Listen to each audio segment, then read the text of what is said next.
सम्पूर्णमा elevate academy online learning प्लेटफर्मको तर्फबाट नमस्ते। आज मैले हजुरहरूको सामु सेन्टेन्स जोइनिङको पार्ट 10 भिडियो लिएर उपस्थित भएको छु। मैले यस भिडियोमा सेन्टेन्स जोइनिङका केही रुल्सहरू कन्टिन्यू गर्नेछु र ती रुल्स सहित इक्जाम्पल सहित मैले बुझाउनेछु। यहाँ लेखिएको छ एज लङ एज को स्थानमा सो लङ एज पनि राख्न सकिन्छ। ओके, अघिल्लो भिडियोमा मैले के पढाएको थिएँ भनेपछि एज लङ एज को रुल पढाएको थिएँ अनि एज लङ एज प्रयोग भएको सेन्टेन्स मैले हजुरहरूको सामु इक्जाम्पल सहित बुझाउने प्रयास गरेको थिएँ। अब यहाँ के भनिएको छ भनेपछि एज लङ एजको स्थानमा सो लङ एज पनि राख्न सकिन्छ। इक्जाम्पल एमा हेरौँ। ए नम्बरको इक्जाम्पलले के क्लियर हुन्छ। यहाँ लेखिएको छ you can use my bike as long as you drive more carefully. Okay, यसरी युज गर्न सकिन्छ। यता एज लङ एजको प्रयोग भएको छ। You can use my bike, okay, अनि यु ड्राइभ मोर केयरफुल्ली। यसले के गरेको छ, एज लङ एजले यसलाई जोइन गरेको छ। अब एज लङ एजलाई हटाएर हामीले सो लङ एज पनि प्रयोग गर्न सक्छौँ। यता सो लङ एजको प्रयोग गरिएको छ। यसरी हेरौँ त। यहाँ लेखिएको छ you can use my bike so long as you can drive you drive more carefully. जतिन्जेल तिमी मेरो बाइक राम्रोसँग चलाउँछौ त्यतिन्जेलसम्म तिमीले मेरो बाइक चलाउन पाउनेछौ भन्न खोजेको छ। यता सो लङ एज लेख्दा पनि करेक्ट भयो, एज लङ एज लेख्दा पनि करेक्ट नै मानिन्छ। कुनै एउटा हामी लेख्न सक्छौँ। अब यहाँ एज, वेन र व्हाइलको प्रयोग कहिले गर्ने भन्ने बारे म बुझाउँछु। पहिला एजबाट सुरु गरौँ। 1 नम्बरमा लेखिएको छ एज। यदि दुईवटा घटनाहरू एकै पटक भएमा हामीले के गर्नुपर्छ, एजको प्रयोग गर्नुपर्छ। के भनेको छ भनेपछि दुईवटा घटनाहरू हामीले के गर्नु पर्यो, दुईटा घटना एकैचोटि भएको छ भने तपाईँले त्यो सेन्टेन्सलाई जोइन गर्दाखेरि एजको प्रयोग गर्नुपर्ने हुन्छ। ओके, ल अगाडि मैले के इक्जाम्पल लिएको छु, त्यो इक्जाम्पलबाट तपाईँलाई कि क्लियर होला। ओके, यहाँ हेरौँ। यहाँ लेखिएको छ इक्जाम्पल नम्बर ए। इक्जाम्पल नम्बर एमा लेखिएको छ एज आई स हर सी स्माइल्ड। होइन, दुईवटा घटना भयो। उसले हेऱ्यो, ऊ हाँस्यो। एकजना व्यक्तिले हेऱ्यो, अर्को व्यक्ति हाँस्यो भने दुईवटा घटना एकैचोटि भयो भने दुईवटा घटनालाई हामीले जोड्नका लागि के प्रयोग गर्छौँ, कुन कनेक्टिभको प्रयोग गर्ने भयो त एजको प्रयोग गर्ने भयो भन्ने बुझ्नु पर्यो। ल अब अर्को इक्जाम्पलले पनि यता बुझाउन खोजिएको छ as I entered the room the phone started ringing. दुईवटा घटना भयो। यता पनि एउटा व्यक्ति रुमभित्र पस्यो, एउटा घटना। द फोन स्टार्टेड रिङ्गिङ भनेको चाहिँ अर्को घटना। दुईवटा घटना एकैचोटि भयो। अब यो अवस्थामा हामीले के कुन कनेक्टिभको प्रयोग गर्नु पर्यो त, हामीले चाहिँ एज कनेक्टिभको प्रयोग गर्नु पर्यो। यसरी बुझ्न सक्छौँ। अब 2 नम्बरमा हेरौँ। 2 नम्बरमा लेखिएको छ वेन। अब हामीले वेनको प्रयोग कहिले गर्ने त भन्ने कुरो यता बुझाउन खोजिएको छ। यता हेरौँ त। यता के लेखिएको छ, दुईवटा घटनाहरू अघि पछि भएर घटेमा वेनको प्रयोग गरिन्छ। अब दुईवटा घटनाहरू अघि र पछि एकैचोटि होइन, उता के थियो, यो एज चाहिँ कहिले प्रयोग गर्ने, दुईवटा घटनाहरू एकै पटक भएमा, होइन, at the same time. When at the same time दुईवटा घटनाहरू भएमा प्रयोग गर्ने हो त होइन नि। वेन चाहिँ दुईवटा घटनाहरू अघि पछि भएमा मात्रै हामीले के गर्छौँ, वेनको प्रयोग गर्दछौँ। ल अब मैले केही इक्जाम्पल लिएको छु, यसले चाहिँ क्लियर हुन सजिलो हुन्छ। यहाँ लेखिएको छ इक्जाम्पल नम्बर फर्स्टमा लिएको छ when we get home, when we got home we had a bath. के भएछ यो के भएछ भनेपछि दुईटा घटनाहरू अघि पछि घटेका छन्। सुरुमा के भयो त सुरुमा घर गयो उनीहरू घर गए। अब पछि त्यसपछि के भयो त्यसपछि उनीहरू बाथ गर्न गए नुहाउन गए भनेपछि के भयो दुईटा घटना अघि पछि भए एकैचोटि भएन। यसमा हामीले के गर्नु पर्यो कुन कनेक्टको प्रयोग गर्नु पर्यो हामीले व्हेनको प्रयोग गर्नु पर्यो। ल अब इक्जाम्पल नम्बर 2 मा हेरौँ। इक्जाम्पल नम्बर 2 मा के लेखिएको छ when she married him she started working here। Okay पहिला बिहे गर्यो त्यसपछि त्यहाँ काम गर्न थाल्यो हैन अघि पछि भयो नि त हैन। पहिला के भयो सुरुमा उसले बिहे गर्यो त्यसपछि अघि पछि त्यसपछि के भयो उसले त्यहाँ काम गर्न थाल्यो। यो अवस्थामा के प्रयोग गरिएको छ व्हेन कनेक्टिभ प्रयोग गरिएको छ नियमले भने चाहिँ। ओके यसरी हामी प्रयोग गर्न सक्छौँ। अब अर्कोमा हेरौँ। अर्कोमा के भनेको छ she got married when she was 30। पहिला के भयो सुरुमा एउटा घटना भयो ऊ बिहे गर्यो। कहिले पहिला सुरुमा ऊ 30 वर्षको भयो पहिलो घटना। दोस्रो घटना पछि त्यसपछि के भयो त्यसपछि ऊ बिहे गर्यो हैन 30 वर्षको भएपछि उसले बिहे गर्यो। यो दुईटा अवस्था भयो दुईटा अवस्थालाई यो अघि पछि घटेको छ भने हामीले कुन कनेक्टिभको प्रयोग गर्नु पर्यो त हामीले चाहिँ व्हेन कनेक्टिभको प्रयोग गर्नु पर्यो। यसरी हामीले बुझ्न सक्छौँ। ल अब अगाडि बढौँ ल यता हेरौँ त यहाँ के लेखेको छ यहाँ लेखेको छ व्हाइल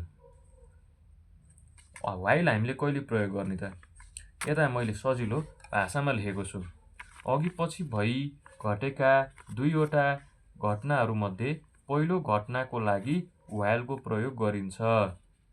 कुनै कामको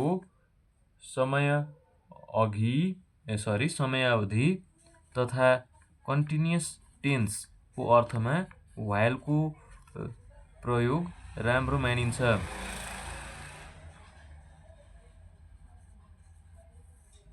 ओके ल यता के भन्न खोजिएको छ भनेपछि तपाईले चाहिँ यो व्हाइलको प्रयोग कहिले गर्ने त मैले यता बुझाउने तरिकामै लेखेको छु म भनेर पनि बुझाउँछु। तपाईले चाहिँ व्हाइलको प्रयोग गर्नु पर्यो दुईटा घटनामा अघि पछि सुरुको घटनापछि तपाईले के प्रयोग गर्नु पर्यो व्हाइलको प्रयोग गर्नु पर्यो। र यता अर्को कुरा पनि लेखेको छ कुनै कामको समयावधि तथा कन्टिन्युअस टेन्सको अर्थमा हैन। अब कन्टिन्युअस टेन्सको प्रयोग भएको छ भने पनि तपाईले व्हाइलको प्रयोग गर्न सक्नुहुन्छ कनेक्टिभको रूपमा चाहिँ त्यो कुरा चाहिँ बुझ्नु पर्यो। ल यसरी चाहिँ हामी व्हाइलको प्रयोग गर्न सक्छौँ। ओके पहिलो घटना अघि पछि घटेका दुईवटा घटनाहरूमध्ये पहिलो घटनाको लागि व्हाइलको प्रयोग गरिन्छ हैन। दुईटा घटना अघि पछि घटेको छ तर पहिलो घटनाको लागि तपाईले के गर्नु पर्यो व्हाइलको प्रयोग गर्नु पर्यो। यसरी चाहिँ बुझ्न सकिन्छ। ल अगाडि बढौँ के इक्जाम्पलले बुझिन्छ। ओके यहाँ हेरौँ यहाँ ए नम्बरमा लेखिएको छ ए नम्बरमा के लेखिएको छ the doorbell rang heavily while we were asleep. यता सेन्टेन्समा पहिलो के चिन्नु पर्यो घटनाहरू। यहाँ कतिवटा घटना छ यहाँ दुईवटा घटना छ। पहिलो घटना के छ द डोरबेल ऱ्याङ हेभिली यो भने के हो यो चाहिँ पहिलो घटना हो। वी वेयर अस्लिप यो भने के हो यो भने चाहिँ दोस्रो घटना हो हैन पछिको घटना हो। पहिलो घटना के हो द डोरबेल ऱ्याङ हेभिली। अब यसपछि के को प्रयोग गरिएको छ व्हाइलको प्रयोग गरिएको छ। पहिलो घटना पछि व्हाइलको प्रयोग गर्ने भनेर के भन्छ हाम्रो रुलले भन्दछ हैन। अब त्यसैले यहाँ व्हाइलको प्रयोग गरिया हो भन्ने बुझ्नु पर्यो। अब यो व्हाइलको प्रयोग गरेर यी दुईटा क्लजलाई कनेक्ट गरिएको छ। व्हाइल चाहिँ कनेक्टिभको रूपमा काम गरेको छ यसरी चाहिँ बुझ्नु पर्यो। अब बी नम्बरमा हेरौँ बी नम्बरमा के लेखेको छ while we were playing volleyball it was raining हैन। पहिलो घटना के हो वी वेयर प्लेइङ भलिबल यो भनेको पहिलो घटना हो। इट वाज रेनिङ भनेको पछिको घटना हो। अब यो पहिलो घटनापछि के को प्रयोग गरिएको छ व्हाइलको प्रयोग गरिएको छ हैन। व्हाइल वी वेयर प्लेइङ हैन पहिलो घटनापछि के गरेको छ व्हाइलको प्रयोग गरेको छ र यो दुईटा क्लजलाई जोइन गरेको छ। यसरी हामी बुझ्न सक्छौँ। ओके। मेन मुख्यतः हामीले याद गर्नु भनेको त्यो नियम हो। नियम याद भयो भने यी कुराहरू त हामी बुझिहाल्छौँ नि होइन, त्यस्तो खासै गाह्रो पनि छैन। नियम चाहिँ याद हुनु पर्यो। व्हाइल कहिले प्रयोग गर्ने, एज कहिले प्रयोग गर्ने, अनि व्हेन चाहिँ कहिले प्रयोग गर्ने भन्ने कुरा चाहिँ तपाईँले चाहिँ थाहा हुनुपर्छ। ल अगाडि यहाँ लेखिएको छ either or, neither nor, so that, not only, but also, both and, whether or. यी कुराहरूको चाहिँ तपाईँले, यो पनि के हो, कनेक्टिभ हो। यी कुराहरू चाहिँ तपाईँले कहिले प्रयोग गर्ने त, यी कनेक्टिभहरूको प्रयोग कहिले गर्ने। ओके ल कहिले गर्ने त अगाडि लेखिएको छ।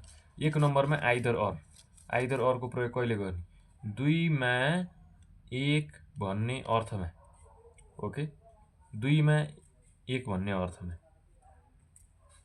ल यता इक्जाम्पलबाट क्लियर हुन्छ। ए नम्बरमा हेरौँ, यता के भनेको छ, आइदर राम और गीता वाज पनिस्ड। दुईमा एकलाई भने हो नि त, यो राम अथवा गीता कुनै एक व्यक्तिलाई के हो, पनिसमेन्ट गरिएको छ, पनिसमेन्ट पाएको छ, कुनै दुई मध्ये एक व्यक्तिले पनिसमेन्ट पाएको छ भनेर के गरेको छ, आइदर अर कनेक्टिभको प्रयोग गरेको छ भन्ने बुझ्नु पर्यो। ल यता हेरौँ, बी नम्बरले बुझिन्छ, she likes either tea or coffee. यता के छ, दुईटा छ, दुईटा कुराको छ है, दुई मध्ये एक अर्थमा भनेपछि दुईटा कुरा छ कि यता टी अथवा कफी।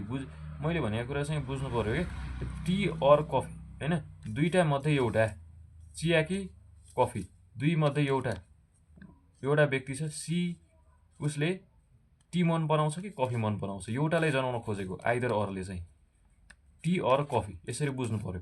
ओके, आई गेस तपाईँहरू क्लियर हुनुभएको होला।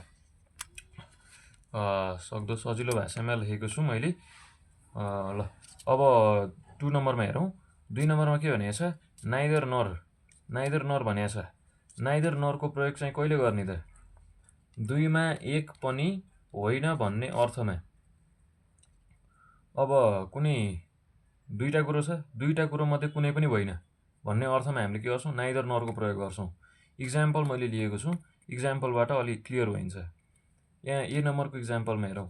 ए नम्बरको इक्जाम्पलमा लेखेको छ, neither Anna nor Bill goes there. यता कसलाई दोषी को हो, दोषी अन्ना पनि होइन, बिल पनि होइन, कसलाई पनि तोकिएको छैन होइन, कसलाई पनि भनिएको छैन, दुईमा एक पनि होइन, कसलाई पनि नतोकिएको के यता। अब बुझ्नु भएको होला, कसलाई पनि भन्न खोजिएको छैन, कसलाई पनि दोष लगाइएको छैन। यस्तो अवस्थामा हामी के गर्छौँ, नाइदर नरको प्रयोग गर्छौँ। आइदर अर्को चाहिँ कुनै एकलाई दोष लगाएपछि हामी के गर्छौँ, आइदर अर्को प्रयोग गर्छौँ। ल नाइदर नर भनेपछि कुनै पनि होइन, कसलाई पनि दोष लागेन होइन। अब त्यो अवस्थामा हामी के गर्छौँ, नाइदर नरको प्रयोग गर्छौँ भन्ने बुझ्नु पर्यो। अब बी नम्बरमा हेरौँ। बी नम्बरमा लेखिएको छ, आई मेट नाइदर हरि नर गीता। अब आई, मैले न हरिलाई भेटेँ न गीतालाई भेटेँ, यस्तो कसलाई पनि भेटिनँ होइन। अब कसलाई पनि भेटिएन भने के को प्रयोग गर्नु पर्यो, नाइदर नर। कुनै एकलाई भेट्यो, हरि अथवा गीतालाई भेट्यो भने के प्रयोग गर्नु पर्छ, I met either Hari or Gita भनेर लेखेको। मैले हरिलाई भेटेँ गीतालाई भेटेँ, यो कुनै एउटा व्यक्तिलाई भेट्यो भने, कसैलाई भेटिन भने नाइदर नर, कुनै एकलाई भेट्यो भने आइदर अर लेख्न सकिन्छ। यो कुरा भन्न खोजेको। ल अब 3 नम्बरमा हेरौँ। 3 नम्बरमा लेखिएको छ, so that. Okay, so that कहिले प्रयोग गर्ने त, so plus adjective or adverb plus that. यो स्ट्रक्चर चाहिँ याद गर्नु होला। यो याद भएपछि तपाईँलाई सजिलो हुन्छ। सो र द्याटको बिचमा कुनै एड्जेक्टिभ वा एडभर्ब आउँछ। सो र द्याटको बिचमा चाहिँ अब एड्जेक्टिभ अथवा एडभर्ब चाहिँ आउँछ। यो लेखिएको छ, यो कुरा म भन्छु पनि, यो लेखिएको पनि छ, लेख्दा राम्रो। इक्जाम्पलमा के बुझाउन खोजिएको छ, इक्जाम्पलमा लेखेको छ ए नम्बर। ए नम्बरमा के लेखेको छ, she is very attractive, everybody likes her. Okay, ल यहाँ दुईवटा क्लज छ। अब यहाँ चाहिँ के गर्नु पर्यो, तपाईँले सो र द्याटको प्रयोग गरेर यी दुईवटा क्लजलाई जोइन गर्नु पर्यो। अब नियमअनुसार she is so attractive, attractive भनेको के हो, adverb. Okay, that everybody likes her. Okay, so र द्याटको बिचमा कुनै एड्जेक्टिभ वा एडभर्ब आउँछ है, यता के आयो एडभर्ब आयो यसरी बुझ्न सकिन्छ ल अब यहाँ बी नम्बरमा हेरौँ बी नम्बरमा लेखेको छ he spoke very well the principal was convinced अब यसलाई दुईटा क्लजलाई केले जोइन गरिएको छ सो द्याटले जोइन गरेको छ ल अब यहाँ हेरौँ त he spoke so well so plus adverb अनि प्लस द्याट ठिक छ he spoke so well that the principal was convinced it is correct यसरी हामी लेख्न सक्छौँ अब मलाई आशा छ मैले पढाएका यी कुराहरू तपाईँले बुझ्नुभएको होला बाँकी कुरो हामी नेक्स्ट भिडियोमा गर्छौँ धन्यवाद